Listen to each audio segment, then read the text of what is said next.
sort of an on-demand service. As well, with your bus pass, perhaps you get access to B-Cycle, Zipcar. You could get an upgraded bus pass that would also allow you not just to ride the bus, but to have access to those other forms of transportation. And that was the idea of how do you really get people off, willing to even give up their cars, if you really make it where you don't have to have the car to go around to meetings or, run somewhere during the day, that you could actually,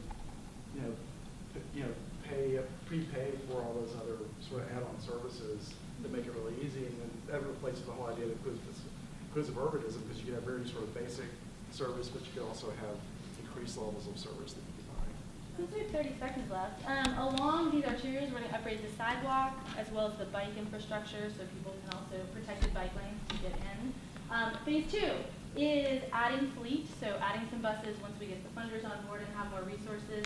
Linkable buses, where you can have a small bus but that links up, so two smalls make a large. So again, matching the supply with the demand. They'll be solar powered. They'll be highly efficient and environmentally friendly.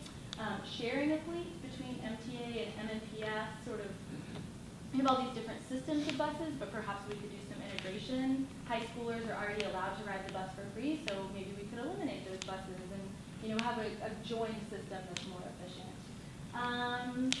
Phase 2 is dedicated lanes, so not just an HOV lane or the on-demand lights, but actually dedicated lanes for the buses. And then phase 3 would be rail or like a bus rapid transit where there's a lane. I guess that's dedicated lane. Okay. So, and then throughout the process, to wrap up quickly, building public support and input, convening the stakeholders. We made a list of, riders, non-riders, business owners, chamber of commerce, bus drivers and unions, neighborhood associations, and then as well the funding sources. We think businesses that are going to benefit from having, safe, reliable transportation for their employees as well as customers would want to contribute.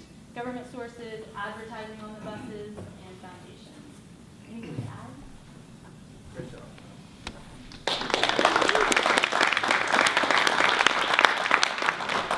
Sit back in. Let it get away. Don't let that bus get away. Can I say one last thing?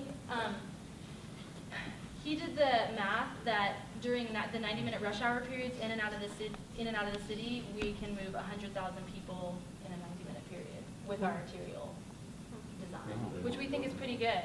Because 250,000 people come into the city to work or something. They live and or work. Yeah.